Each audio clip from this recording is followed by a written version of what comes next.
Goreeds. I don't think I've ever actually said that out loud. Hello, friends and foes. Welcome to my channel. I have been absent from the face of the earth for a hot minute now. The irony of this is that I filmed this in August and it's January.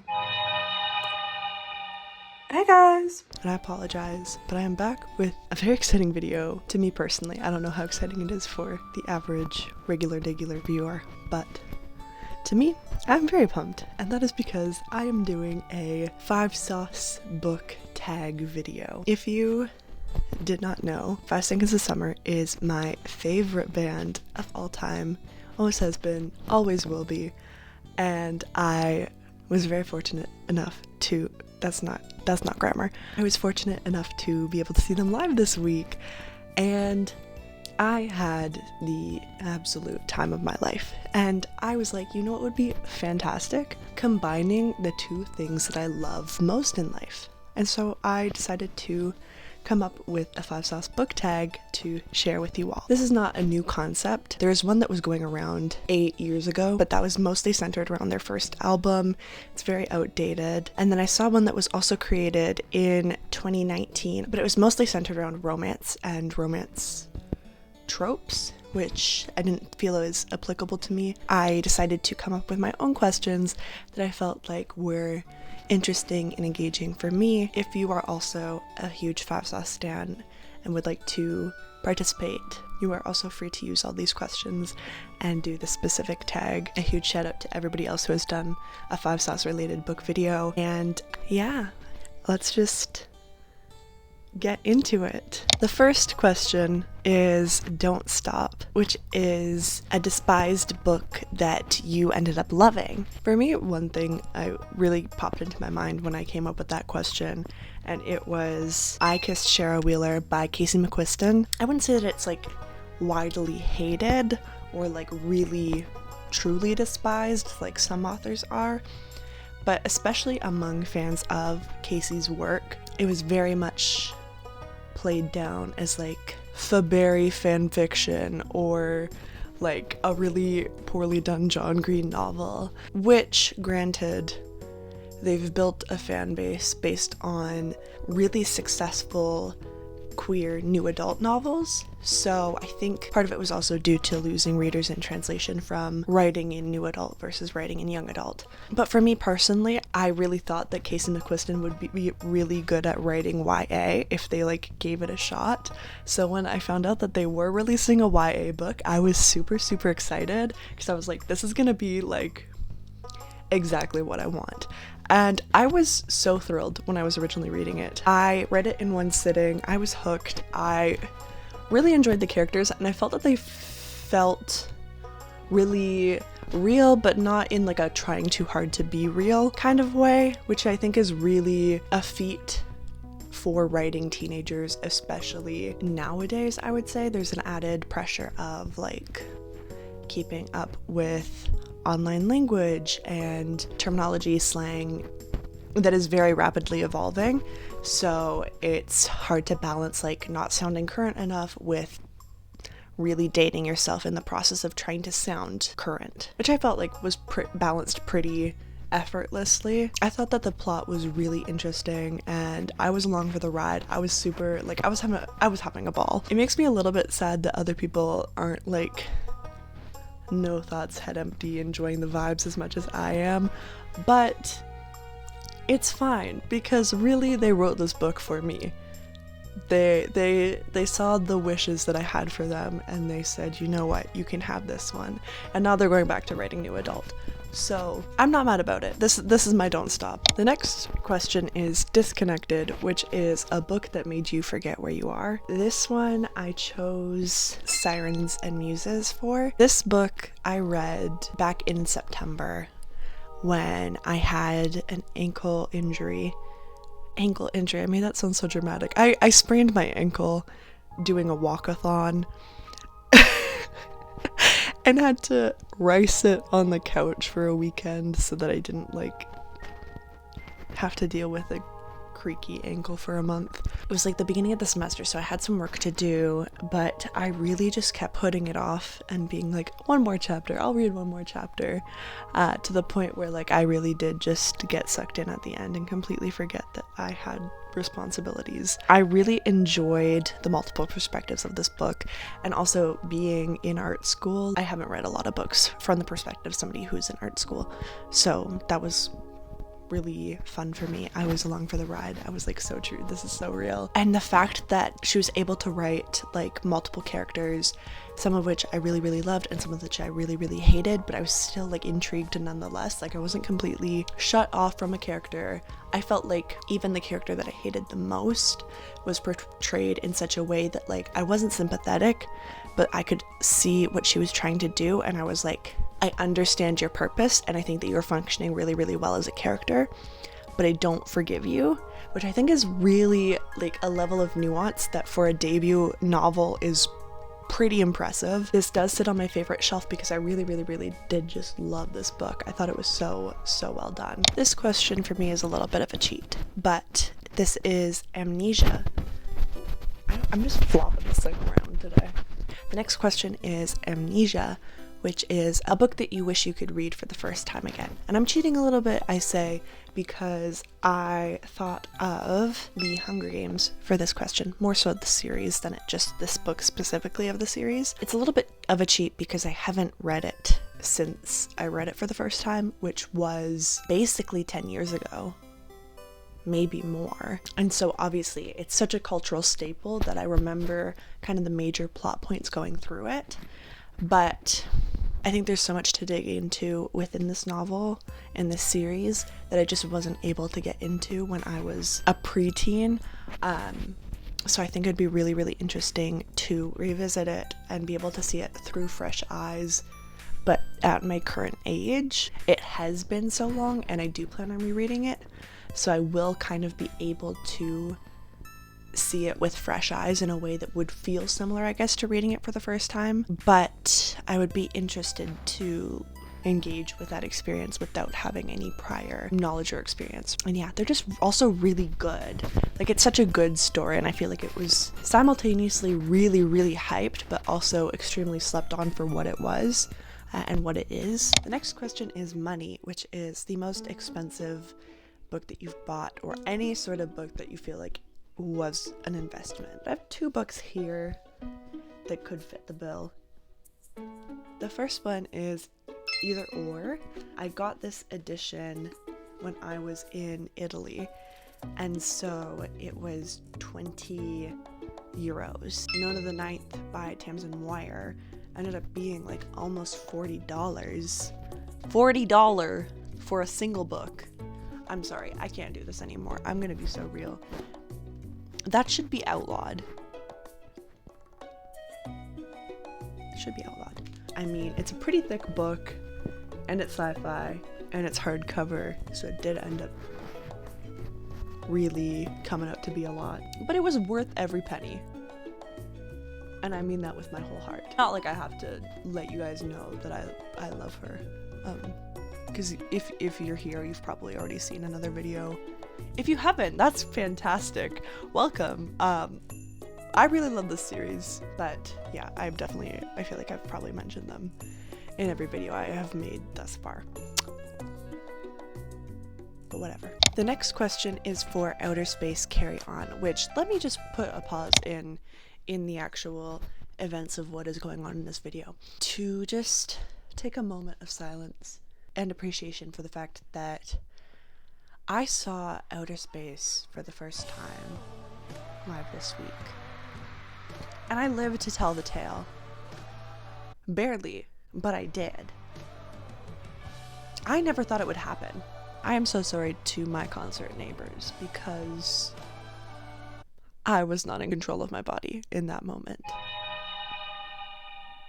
But anywho, this one is for a book that made you hopeful, which I honestly just felt right to pair my favorite Five Sauce song with my favorite book. I guess book series. I don't know if this is my favorite book in the series. I don't know if I could pick one. It's like picking up your children. But The Raven King by Maggie Stiefvater was my pick for this question. Mostly just because I feel like it is such a hopeful story through and through.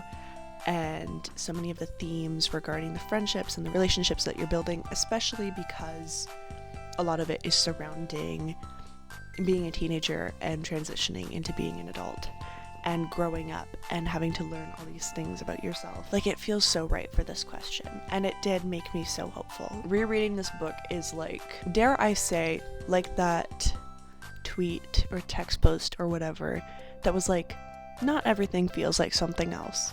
Nothing else feels like reading this book. It was so fun to see everything come together, and like all of these characters that I'd really grown to know and love and relate to reach the quote-unquote end of their arcs and see the different plot points that had been developed become actualized in like this kind of final act of the story. If you like Outer Space Carry On, you might like The Raven Cycle by Maggie Stiefvater. The next question is Jet Black Heart, which is a book that made you emo. I just finished Everyone in This Room Will Someday Be Dead by Emily Austen. I cannot believe that I hadn't read this until this moment. It is everything that I love in a book.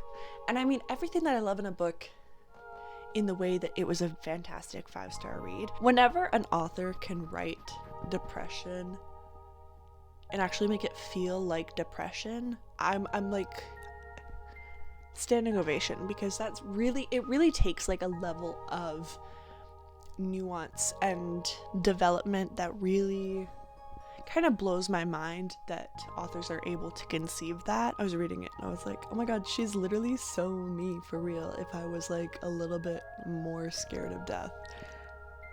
And then the rest of the book happened and I was like, okay girl, time for your nap. It made me cry like a baby on the megabus, which is a new low that I don't think that I was ever anticipating I would achieve. And for that, I say, you know what? Emo.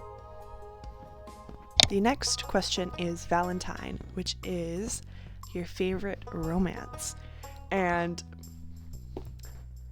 for $1, name the romance author that I am going to mention. Who is surprised? I'm not going to get too into it in this video specifically because I do have a very exciting video planned, but my favorite romance novel is Book Lovers by Emily Henry. Maybe one of my favorite standalone novels ever. When you write a book laced with crack like she does, all bets are off. I really enjoy that. I enjoy everything about this book. I think that Charlie Lastra is the perfect male lead in a romance.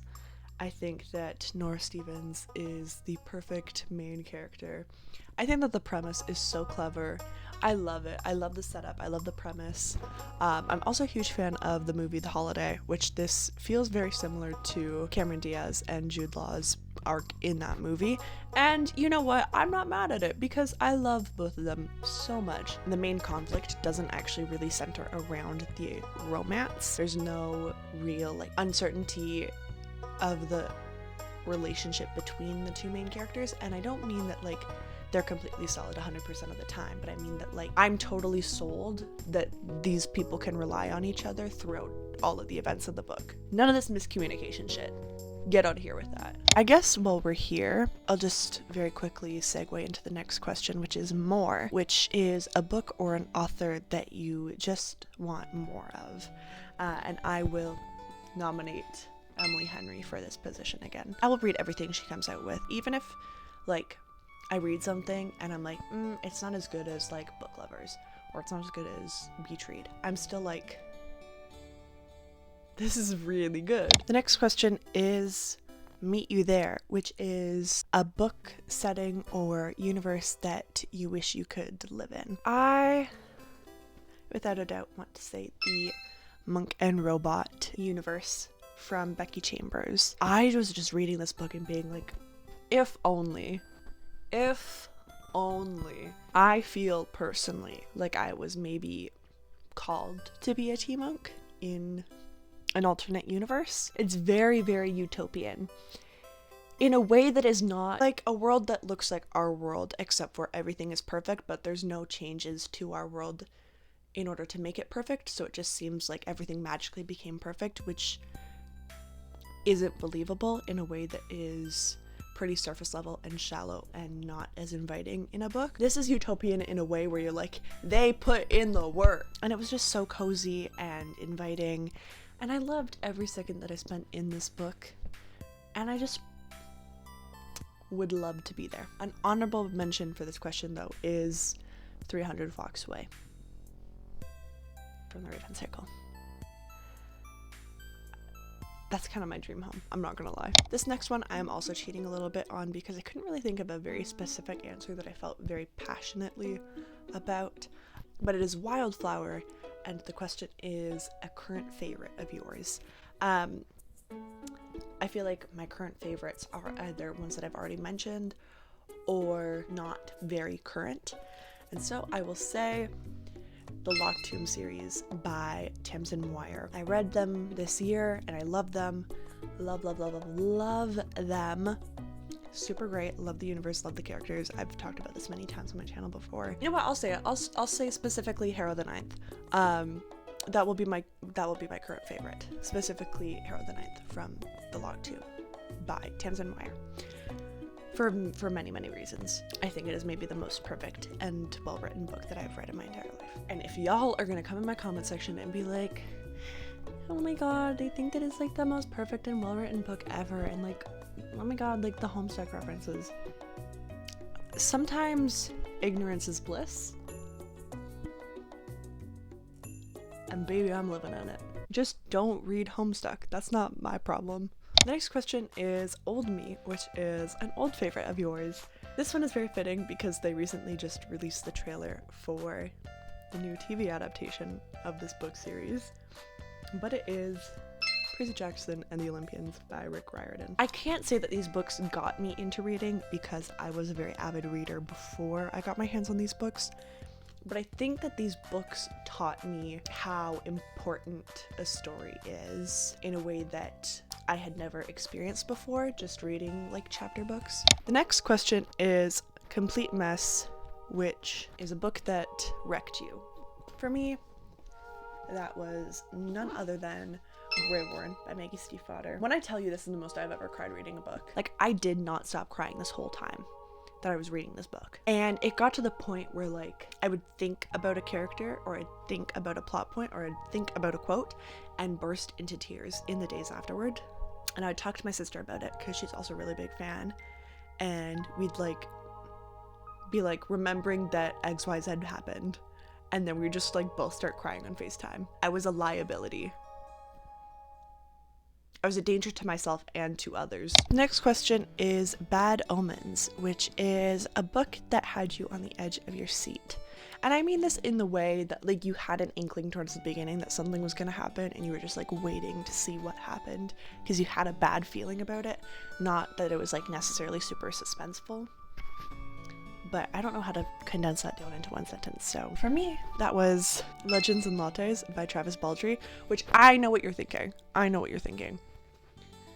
Jules, that's like the like cozy fantasy book that everybody loves because it's super cozy and like nothing bad happens and like there's no battles or whatever or anything. That's the point. You see these very obvious signs of like a very obviously brewing conflict that you know will not end up being that big of a deal because it's marketed in such a way that like you know that you're not getting into something that's super complex or battle heavy or action packed, but you know that it's a story and that it's gonna have to have a conflict in order to have a plot, but you have no idea on like any sort of scale or range what that is gonna be, aside from they're not fighting to the death with swords. And I thought I was just gonna be having fun this whole time.